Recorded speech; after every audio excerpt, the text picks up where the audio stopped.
कक्षा 9वीं गणित प्रश्नावली 1.3 प्रश्न 6 P बटा Q जहाँ Q बराबर ना हो 0 के अनेक उदाहरण लीजिए जहाँ P और Q पूर्णांक हैं और जिनका 1 के अतिरिक्त अन्य कोई गुणनखंड नहीं है और जिनका शांत दशमलव निरप्रसार है।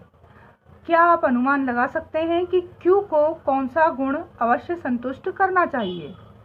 प्रश्न क्या है? आपको परिमेय संख्याओं के उदाहरण लेना है, ऐसी संख्याएं जो P बटा Q रूप में हो और उनमें इन दोनों संख्याओं में 1 के अतिरिक्त अन्य कोई गुणनखंड ना हो। उनका आपको दशमलव प्रसार देखना है और दशमलव प्रसार देखने में Q में यानी कि हर में क्या गुण होना चाहिए ये आपको पता लगाना है। तो हम ऐसी संख्याएं मानते हैं कि 1/2, 1/4, 7/8 ऐसी संख्याएं जिनमें ऊपर और नीचे 1 के अलावा और कोई गुणनखंड ना हो, यानी वो सिर्फ एक कॉमन हो, उसमें एक ही पहाड़े में दोनों ना आती हो 1 के अलावा।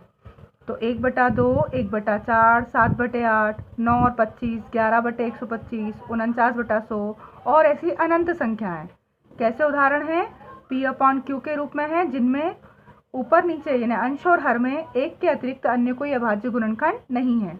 अब हम इनका दशमलव प्रसार देखते हैं।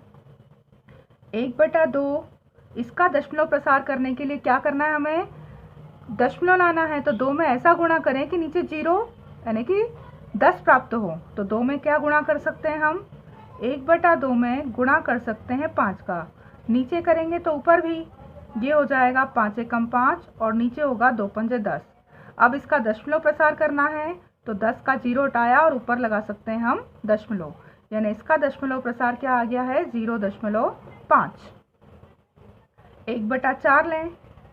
अब इसमें दशमलव प्रसार लगाने के लिए 1 में 4 का भाग लगाओ आप, और या फिर 4 में ऐसा गुणा करो कि नीचे 0 प्राप्त हो जाए, 10, 100 इस तरह से। तो अगर इसमें हम गुणा करते हैं 25 का, 25 चौक 100 होते हैं, तो 1/4 या तो आप 1 में 4 का भाग लगाकर भी प्राप्त कर सकते हैं दशमलव प्रसार। एक इसमें भी मैं गुणा कर रही हूँ 25 का और इसमें भी गुणा कर रही हूँ 25 का, तो यहाँ 25 एकम 25 ऊपर और नीचे 25 चौक हो जाएंगे 100। अब 100 में 2 0 हटाकर हम 2 के बाद दशमलव लगा सकते हैं, तो इसका दशमलव प्रसार क्या प्राप्त होगा? 0.25। आप भाग प्रक्रिया से भी 1 में अगर 4 का भाग लगाएंगे तो कितना प्राप्त होगा आपको? 0.25 ही प्राप्त होगा। अगली संख्या है 7/8। अब 8 में हम ऐसा गुणा क्या करें कि जिससे हमें 10, 100 या 1000 प्राप्त हो, तो इसमें हम गुणा करेंगे 125 का। 8/7 इसमें 125 का गुणा करेंगे ऊपर और नीचे, तो क्या प्राप्त होगा हमें? 125 में 7 का गुणा करेंगे तो ये हो जाएगा 875, और 125 में 8 का गुणा करेंगे तो ये हो जाएगा 1000। अब 3 0 हटाकर 3 के बाद दशमलव, यानी इसका दशमलव प्रसार आएगा 0.875। ठीक है। अब अगली संख्या देखें हम 9/25। 25 में क्या गुणा करें हम कि 100 आ जाए? 4 का, तो ऊपर भी 4 का ही करेंगे। नीचे की संख्या में गुणा करना है और जिसका गुणा वो नीचे करेंगे उसी का ऊपर। 9 चौक 36 और 25 चौक 100। 2 0 हटाई, 2 के बाद दशमलव, 0.36। 11/125 इसमें हम 125 में क्या गुणा करें कि हमें 1000 या 100 से तो बड़ा है तो 1000 प्राप्त हो, तो 11/125 में गुणा कर रहे हैं हम 8 का। 8 का गुणा 125 में करते हैं तो 1000 आता है, तो नीचे आ जाएगा 1000 और 11 8 आ जाएंगे 88। 3 0 के बाद दशमलव लगाना, यहाँ 2 ही अंक हैं तो 2 अंक है तो 0 हमें बनाना पड़ेगा आगे। अब हो गए ये 3 अंक, उसके बाद दशमलव, यानी इसका दशमलव प्रसार होगा 0.088। ठीक है।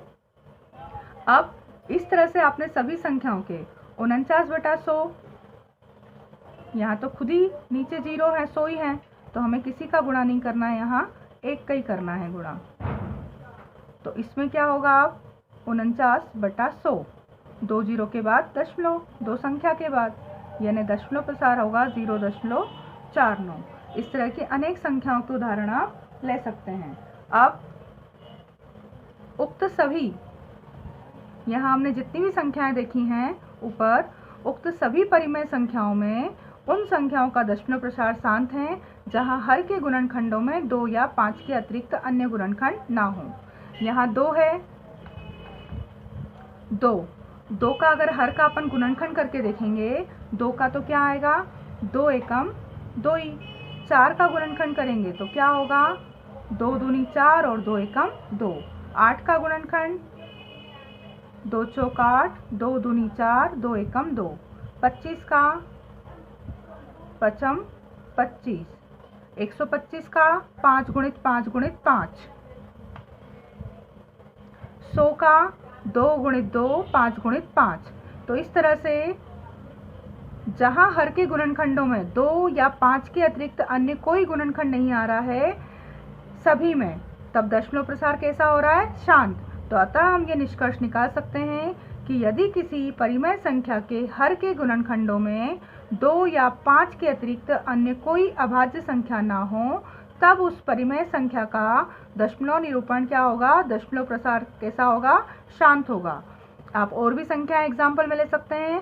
अगर हर में 2 या 5 के अलावा और कोई भी संख्या आ गई तो उसका आप दशमलव प्रसार देखेंगे तो वो अशांत आएगा, शांत नहीं होगा। शांत दशमलव कब आएगा, जब हर में यानी कि बटे की संख्या के अब गुणनखंड निकालो तो उसमें सिर्फ या तो 2 आए या 5 आए या दोनों आए, पर 2 और 5 के अलावा अन्य कोई संख्या ना आए। ठीक है। अगला प्रश्न है हमारा 7वां, प्रश्न नंबर 7।